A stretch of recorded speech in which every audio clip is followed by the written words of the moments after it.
Hello, my dear aspirants, and welcome back to EduTap. तो guys finally official notification UPSC CSC exam का आ चुका है and I hope आपकी तैयारी streamline होगी, आप ऑलरेडी प्रिपेयर कर भी रहे होंगे। बट जो अभी प्रिपेयर करना चाहते हैं यूपीएससी सी सेट के लिए, तो guys in this video I will discuss with you a 4 month study plan for your comprehension UPSC C set comprehension part के अगले 4 महीनों में आपको क्या करना चाहिए अपनी एग्ज़ाम की प्रिपरेशन के लिए। बट गाइज अगर आपको लगता है कि आपको थोड़ा सा हेल्प की ज़रूरत है या कहीं आपको फैकल्टी मेंबर्स के साथ लाइव वीडियो सेशंस लगाने की ज़रूरत है, तो गाइस सबसे पहले मैं आपको बताना चाहता हूँ हमारे लाइव क्रैश कोर्स के बारे में जो हमने अभी लॉन्च किया है, जो 28 जनवरी से शुरू हो रहा है। तो गाइस अगर आप इसमें एनरोल करना चाहते हैं तो मैं इस कोर्स के बारे में आपको कुछ डिटेल्स बता देता हूँ। ये है हमारा गाइस, हमारे आप वेबसाइट पे जाओगे तो आपको ये कोर्स दिखेगा, UPSC C set 2025 live crash course batch 1। इसमें जो लाइव क्लासेस हैं उसमें मैथ्स, रीजनिंग, इंग्लिश की तीनों की क्लासेस होंगी और ये 28 जनवरी से स्टार्ट हो रहा है और 25 फरवरी तक, मतलब ऑलमोस्ट एक महीने के अंदर अंदर आपका सारा सिलेबस कंप्लीट होगा। इसमें इसमें आपको मैथ्स के लिए अलग, रीजनिंग के लिए अलग और इंग्लिश कॉम्प्रिहेंशन के लिए अलग से भी आपको रिकॉर्डेड वीडियोस मिलेंगी। इसमें सेक्शनल टेस्ट हैं, फुल लेंथ टेस्ट हैं। आपको सेक्शनल टेस्ट मतलब हर सब्जेक्ट वाइज, और उसके बाद आपके पूरे फुल लेंथ जो आपका 80 क्वेश्चन के टेस्ट होते हैं वो भी हैं। प्रीवियस ईयर क्वेश्चन दिए हुए हैं आपको इसमें पिछले 10 सालों के, और आपकी लाइव मेंटर टॉक होती है जो हर हफ्ते आप अपने मेंटर्स के साथ बात कर सकते हो इसमें। अब इस कोर्स के अंदर आपको क्या क्या चीज़ ऑफर की जा रही है गाइज, इसका स्केड्यूल मैं आपको दिखा देता हूँ सबसे पहले एक बार, ताकि आपको थोड़ा सा क्लैरिटी रहे कि हम यहाँ पे कब से किस दिन से क्या और कौन सी क्लास हम किस डेट को और टाइमिंग क्या रहने वाला है उनका, वो हम आपको यहाँ पे इन्फॉर्म कर देते हैं। तो let me just show you the schedule for this exam for this batch के जो यूपीएससी सी सेट का ये जो बैच है इसका स्केड्यूल क्या रहने वाला है। तो ये इसमें लाइव क्लासेस होंगी। इसमें 28 जनवरी से आपका ओरिएंटेशन वीडियो है। उसके बाद आपकी इंग्लिश कॉम्प्रीहेंशन की क्लासेस होंगी फ्रॉम 29 जनवरी ऑनवर्ड्स। तो 29 जनवरी सुबह 11 से लेके 1 बजे तक आपकी ये क्लासेस होंगी। पहले इंग्लिश की क्लास होगी, फिर उसके बाद आपके रीजनिंग के लेक्चर शुरू हो जाएंगे। ठीक है, रीजनिंग खत्म होने के बाद फिर आपके मैथ्स क्वांटिटेटिव एप्टीट्यूड के लेक्चर होंगे जो कि 25 फरवरी तक आपके पास चलने वाले हैं। तो ये आपका स्केड्यूल है आपकी क्लास का। डेली जो आपको 11 से 1 क्लास मिलेगी, ये आपका पूरा स्केड्यूल आपको यहाँ पे डे वाइज 3 फरवरी, 31 जनवरी, 28 से हर क्लास का आपको स्केड्यूल दिया हुआ है गाइस। हर क्लास के अंदर आपको, जैसे मैं इंग्लिश की बात करता हूँ तो हर क्लास के अंदर आपके लाइव वीडियो यहाँ पे होगा और क्लास खत्म होने के बाद वो यहाँ पे आपको रिकॉर्डेड फॉर्म में भी मिल जाएगा अगर आपको बाद में देखना है तो। इसके अलावा आपको गाइस मैं आपको प्रीवियस ईयर क्वेश्चन दिखा देता हूँ। 2019, 20, 21, 22, 23, 24 सारे previous year question with their solution आपको यहाँ पे प्रोवाइडेड है। उसके बाद आपको सेक्शनल टेस्ट और फुल लेंथ टेस्ट मैं आपको दिखा देता हूँ एक बार। आपके मैथ्स के सेक्शनल टेस्ट हैं, ये 10 सेक्शनल टेस्ट मैथ के हैं। फिर 10 सेक्शनल टेस्ट आपके पास रीजनिंग के हैं। फिर आपके पास 10 सेक्शनल टेस्ट आपके पास इंग्लिश के हैं। उसके बाद आपके पास फिर फुल लेंथ टेस्ट हैं, 10 फुल लेंथ टेस्ट हैं जो आपके एग्जाम की प्रिपरेशन में आपकी हेल्प करेंगे। तो कम जॉइन अस, और इस पे अभी हम guys flat 80% of discount offer कर रहे हैं। तो you can avail this course, you can avail this opportunity by using the code CSAT80। ये आपको कोर्स दिख रहा है स्क्रीन पे। तो इस पे फ्लैट 80% ऑफ अभी हम ऑफर कर रहे हैं कुछ दिनों के लिए। The coupon code is CSAT80। तो आप अप्लाई करोगे और आपको सीधा आपको 80% ऑफ इस प्राइस पे मिल जाएगा and this will cost you almost nothing. ठीक है, चलो guys coming back to the video, जो मैं आपको बता रहा था कि आपका अगले 4 महीने का स्टडी प्लान क्या होना चाहिए, तो वो डिस्कस करते हैं गाइज। सबसे पहले आपको समझना है कि कॉम्प्रीहेंशन को सॉल्व करने की ट्रिक्स क्या होती हैं और कैसे उसको आपको एग्जाम में हैंडल करना होता है गाइज। तो सबसे पहले रीडिंग कॉम्प्रीहेंशन की साइकोलॉजी समझो guys. Reading comprehension is the perception, making sense of and comprehension of written matters. मतलब जो आपको वहाँ पे पैसेज में गिवन है उसको समझना, उसकी परसेप्शन को देखना और उसको उसकी सेंस बनाना, ये है comprehension.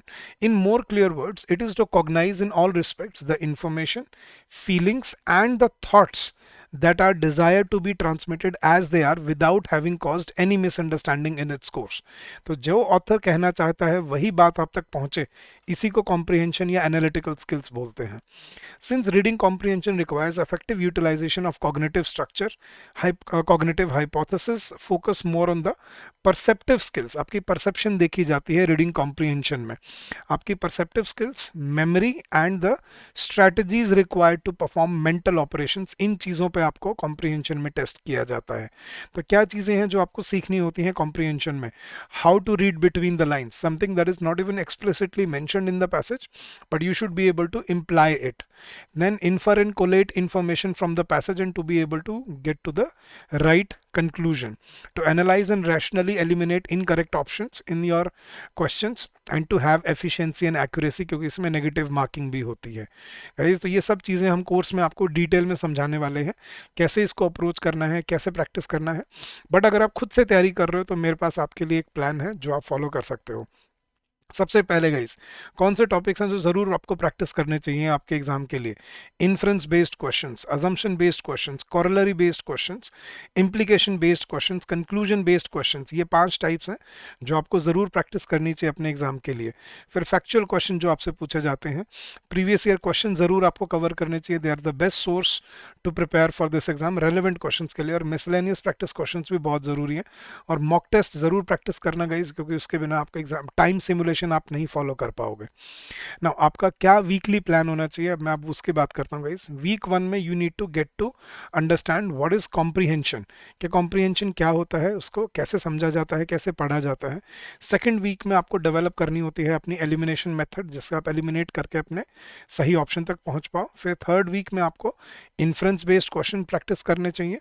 Fourth week should be followed by assumption based questions. Next week it should be corollary followed by implication and then last is conclusion. तो मतलब 2 महीने के अंदर वीक 7 के एंड तक आपका जो भी कंप्लीट जो कवरेज वाला पार्ट है वो कवर हो जाना चाहिए वीक 8 तक, फैक्चुअल क्वेश्चंस तक.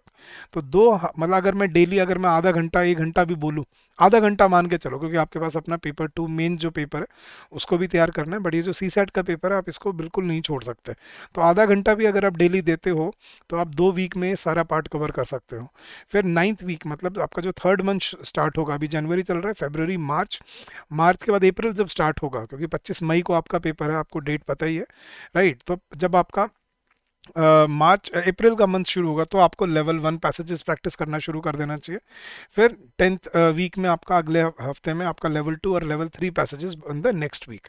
फिर आपको अगले मतलब जब लास्ट आपका वीक शुरू हो जाता है तो उसमें आपको रिग्रेस प्रीवियस ईयर क्वेश्चन शुरू करने हैं by the end of third month, मतलब अप्रैल एंड तक आपका PYQs कंप्लीट हो जाना चाहिए. और फिर उसके बाद आपको अपने sectional test, full length test और प्रैक्टिस क्वेश्चंस आपको मतलब वीक 12 एंड बियॉन्ड उसके बाद आपको लास्ट उसमें कवर करने होते हैं. मतलब ये प्रैक्टिस होता है, बेसिकली सिमुलेशन होती है एग्जाम में. तो आप अपने इस एग्जाम को बड़े आराम से प्रिपेयर कर सकते हो अगर आप इस वीकली प्लान को फॉलो करते हो. तो अगर आपको लग रहा है कि हमें नहीं सर, हमें कुछ रिवीजन की ज़रूरत है, कुछ हेल्प की ज़रूरत है, तो जैसे मैंने आपको कहा आप हमारा क्रैश कोर्स ज्वाइन कर सकते हो and you can get benefited from it. ठीक है. अब अगर आप चाहो कि सर कौन से सोर्सेज हैं जो आप बता सकते हो जिनसे हम पढ़ सकते हैं कुछ, तो गाइस अगर आप न्यूज़पेपर एडिटोरियल रीडिंग या आर्टिकल रीडिंग अगर आप करते हो डेली, तो उन्हीं में लाइव मिंट या द हिंदू आप चूज़ कर सकते हो. लाइव मिंट अपनी ऑनलाइन आर्टिकल्स के लिए या द हिंदू अपने ऑफलाइन आर्टिकल्स के लिए, जो आप डेली आपको पढ़ने चाहिए. आर्टिकल्स मतलब न्यूज़ आर्टिकल्स नहीं, एडिटोरियल्स वाले जो होते हैं, एडिटोरियल्स आपको पढ़ने चाहिए, उनसे आपको सही परसेप्शन समझ आती है. प्रैक्टिस आपको कहाँ से करनी चाहिए? बहुत बच्चे पूछते हैं सर कोई बुक बता दो, ये ले लें वो ले लें. मैं बोलता हूँ इस कोई बुक की ज़रूरत नहीं है. आप बस प्रीवियस ईयर क्वेश्चंस पूरे प्रैक्टिस करके चले जाओ पिछले 10 सालों के. कोई रोक ही नहीं सकता आपका ये एग्ज़ाम क्लियर होने से, क्योंकि ये वो सबसे रेलेवेंट तरह के क्वेश्चंस हैं जो आपको बिल्कुल एग्जाम की सिमुलेशन देते हैं, एग्जाम की फीलिंग देते हैं कि अच्छा एग्जाम में ऐसे क्वेश्चन डाले जाते हैं और ऐसे पूछा जाता है. और वहीं से आप एलिमिनेशन मेथड भी सीख सकते हो बड़े आराम से. आपको गाइडेंस चाहिए गाइस, तो हमारा आपके पास कॉम्प्रिहेंसिव कोर्स है जो हम आपको ऑफर कर रहे हैं. You can join this course and get benefited from it. But अपनी वोकेबुलरी और रीडिंग हैबिट को रेगुलरली कंटिन्यू रखना, क्योंकि उसी के बेसिस पे आप अपनी सही कॉम्प्रिहेंशन स्किल्स को डेवलप कर पाओगे. तो that is it for this session guys. I hope ये जो 4 मंथ प्लान है ये आपकी हेल्प करेगा अपनी प्रिपरेशन में, आपकी जर्नी में. And I wish you all the success in your endeavours ahead guys. Keep on working hard, keep on giving your best, and I am sure you will come out with flying colors. So all the very best and happy learning to all of you. Thank you so much guys.